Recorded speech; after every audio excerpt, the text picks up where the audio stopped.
দাদা মোথাবাড়িতে সুকান্ত মজুমদারকে যেতে বাধা। না, বাধা তো দেবেনি, কিন্তু যে সরকার ওয়েস্টবেঙ্গলে আছে, যারা হিন্দুদের সুরক্ষা দিতে পারছে না, হিন্দুদের ধন সম্পত্তি মান সম্মানকে সুরক্ষিত করতে পারছে না, তারা বাধা দেয় কেন আমাদেরকে? হিন্দুরা যেখানে সংখ্যালঘু হয়ে যাবে সেখানে কি তারা উৎসব পর্ব পূজা পাঠ বন্ধ করে দেবে? রাস্তায় বেরোলে তার উপরে অ্যাটাক হবে, ঘরদোর ভেঙে দেবে, দোকান ভেঙে দেবে, আগুন জ্বালিয়ে দেবে। থানাকে পর্যন্ত ভেঙে দিয়েছে। পুলিশ কার জন্য আছে? পুলিশের কি সুরক্ষা দিতে হবে আগে, না তারা আমাদের সুরক্ষা দেবে? দাদা, বিস্ফোরক কার্তিক মহারাজ 26-এর পরিবর্তন ডাক, ধর্মের উপর আক্রমণ, বাংলার মানুষ চিন্তা ভাবনা করবে, যে দল হিন্দুদের কথা বলবে সেই দলকেই ভোট দিতে বলবে। খালি কার্তিক মহারাজ নন, তিনি তো প্রথম থেকে হিন্দুত্বের কথা বলেন খোলাখুলিভাবে। বাকি সাধু সন্তরাও আজকে রাস্তায় বেরিয়েছেন।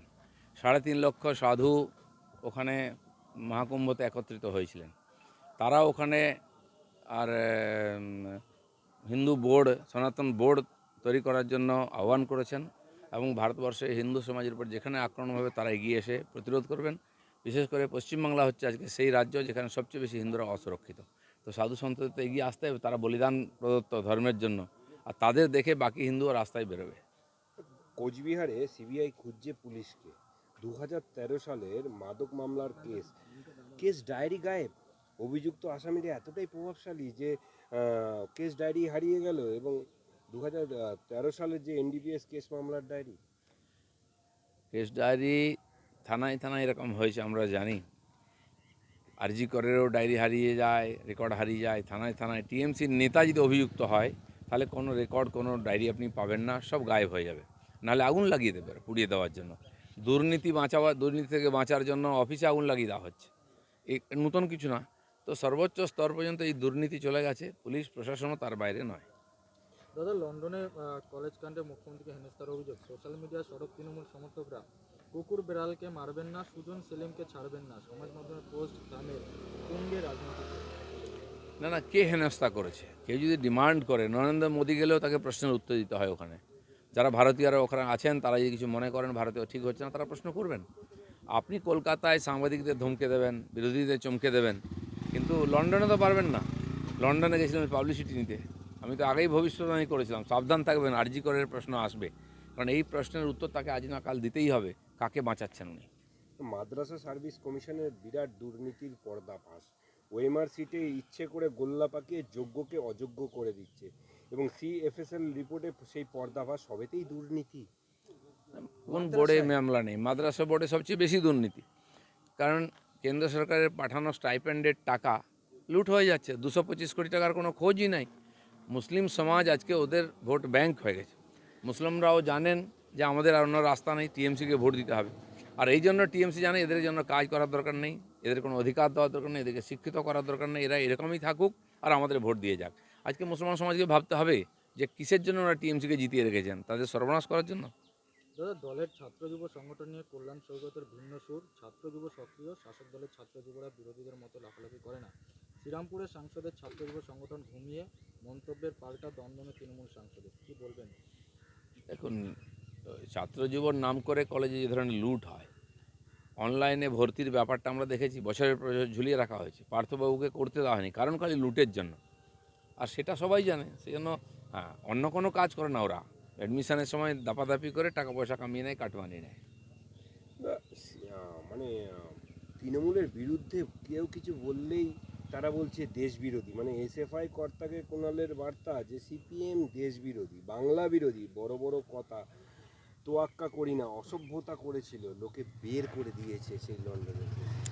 না দেখুন, কুণালবাবু কী বলছেন জানি না, উনি হয়তো একটু লন্ডন বেড়াতে গেছিলেন, মেজাজটা কদিন ফুরফুরে ছিল, এসে আবার ক্যাচালের মধ্যে পড়েছেন, পার্টির মধ্যে মারামারি, বাইরে ঝামেলা, এই উত্তর দিতে হয় রোজ এইসব কথা, আর খুব কষ্টকর ওনার পক্ষে।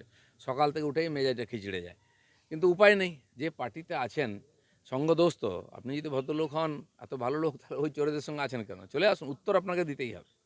দাদা, প্রতিশোধ হুঙ্কার ফালাকাটার বিজেপি বিধায়কের, অস্ত্র মিছিলের ডাক নদিয়ার বিজেপি নেতার। দেখুন, অস্ত্র নিয়ে মিছিল নূতন নয়, ভারতবর্ষে যুগ যুগ ধরে আছে। মহরমে যদি অস্ত্র বেরোতে পারে তো রামনবমীতে বেরোবে কেন? আমাদের সমস্ত দেবী দেবতার হাতে অস্ত্র আছে।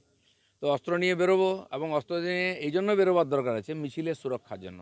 পুলিশের উপরে কোনো ভরসা নেই, পুলিশ সুরক্ষা দিচ্ছে না, পুলিশের সুরক্ষা নেই। মালদা মোথাবাড়িতে থানা জ্বালিয়ে দেওয়া হচ্ছে, ভেঙে দেওয়া হচ্ছে। তারপরে এখানে কি বলে, কালিয়াগঞ্জেতে কালিয়াচকেতেও থানা জ্বালিয়ে দেওয়া হয়েছিল, বারবার হয়েছে, তো পুলিশ কি সুরক্ষা দেবে? তাই হিন্দুরা তাহলে ধর্মকর্ম বন্ধ করে দিতে হবে, শোভাযাত্রা পুজো পাঠ করবে না, কারণ কি হলেই হামলা হবে, যেটা হচ্ছে জায়গায় জায়গায়। আর সেই জন্য হিন্দুদের নিজের সুরক্ষার জন্য নিজের ব্যবস্থা করতে হবে। এবার ক্যানিংয়ে রামনবমী মিছিলে থাকতে পারেন শওকত মোল্লা।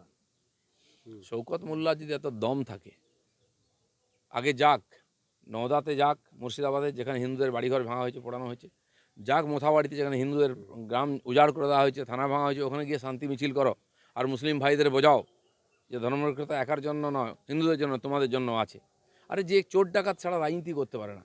ভাঙড়ে তো আমিও থাকি, পঞ্চায়েত ইলেকশন আপনারা দেখেছেন, নমিনেশন করতে দেওয়া হয়নি কাউকে, গাড়ি গাড়ি চোর ডাকাত নিয়ে এসেছিলো গণ্ডগোল, যে পাবলিক ঘিরে গাড়িগুলো পুড়িয়ে দিচ্ছে, লেজ গুটিয়ে দৌড় মেরেছে নেড়িকুত্তার মতো। সে বড় বড় ধর্মের কথা বলে এটা ডাকাত। আমি নিজে তার ভুক্তভোগী। আমাদের কেন্দ্রীয় সভাপতি যখন ডায়মন্ড হারবার যাচ্ছিলেন, আর ওখানে কিভাবে আটকানো হয়েছে, দিয়ে রাস্তার দুই দিকে সব সমাজ বিরোধী দাঁড় করিয়ে রেখে ইঁট পাথর মারা হয়েছে, সে রাজনীতি শেখাচ্ছে বিজেপির লোকেদেরকে। ভাই, আতিক মোহাম্মদ একটা হয় না ভারতবর্ষে, অনেক হয়, সময়টা আসতে দাও, সব দেখবে, ভুলে যাও না আতিক মোহাম্মদের কথা। এবার যাদবপুর বিশ্ববিদ্যালয়ের ক্যাম্পাসের ভেতরে রামনবমীর পালনের হুঁশিয়ারি এবিভিপির।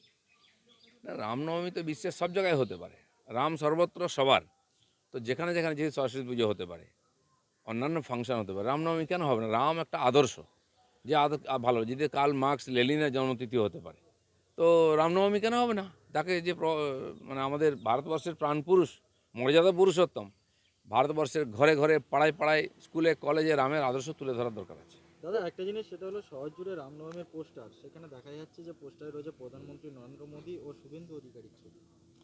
জানি না কে ছবি দিই, এটা কোনো রাজনৈতিক প্রোগ্রাম নয়। আমি রাজনৈতিক ব্যক্তি, আমি তো কারো বিয়েতে যে রাজনৈতিক বিয়ে হয়নি। আমাকে যদি ডাকে রামনবমী মিছিলে হাঁটতে, আমি অবশ্যই হাঁটবো, একজন হিন্দু হিসাবে গর্বের সঙ্গে হাঁটবো, কারণ এরকম মহাপুরুষকে আমরা জন্ম দিয়েছি ভারতবর্ষে। আমি রাজনীতি করি, ভগবান রাজা ছিলেন রামচন্দ্র, তাই জয় শ্রীরাম বলি আমরা, এটা কোনো ধার্মিক স্লোগান নয়, ভুল করে ওরা। আর সেই জন্য তার আদর্শকে ভারতবর্ষে প্রতিষ্ঠিত করে, রামরাজ্যের কথা স্বয়ং গান্ধীজি বলেছে। দাদা, একটা জিনিস, ঈদের জন্য শহরে 82টি রাস্তা বন্ধ, অথচ রামনবমী শোভাযাত্রার জন্য প্রয়োজনে হাইকোর্টে যেতে হয়। না, আমরা তো রামনবমীর দিন কোনো রাস্তা বন্ধ করতে চাই না। আমরা সবাই রাস্তায় বেরোক, রাস্তা খোলা থাক, মানুষ হাঁটুক।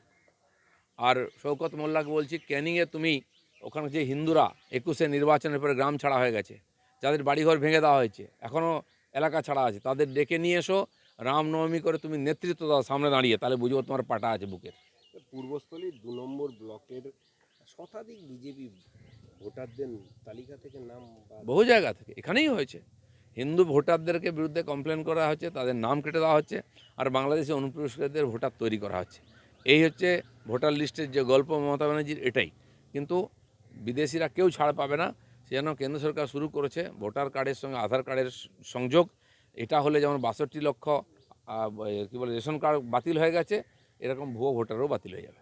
দাদা, আজ তো ঈদ। ঈদের জন্য আমার মুসলমান ভাইদের আমি শুভেচ্ছা জানাবো। আমরা এই ইকো পার্কেতে বিজয়া সম্মেলন করি, দীপাবলি সম্মেলন করি, আগামীকাল ঈদের সিমাই হবে, সিমাই পার্টি হবে, সবাইকে নেমন্তন্ন করছি। শুভেচ্ছা অবশ্যই জানাচ্ছি। রাজ্যবাসী। একটা বড় রাজ্যবাসী নয়, যারা ঈদ করছেন, উপবাস করেছেন, 28টা রোজা করেছেন, তারা কৃষ্ণ সাধন করেছেন এবং তারা আজকে খুশির ঈদ পালন করছেন, আমাদের সম্পূর্ণ তাদের প্রতি শ্রদ্ধা আছে, অভিনন্দন, সবাই যেন তার ভালো স্বাদ পান। কিন্তু আমি আবার আপিল করব, যারা রোজা করবেন তারাই ইফতার করবেন, মাঝখান থেকে ঢেকুর মেরে মেরে কেউ ঢুকে পড়বে এই অনুমতি দেবেন না।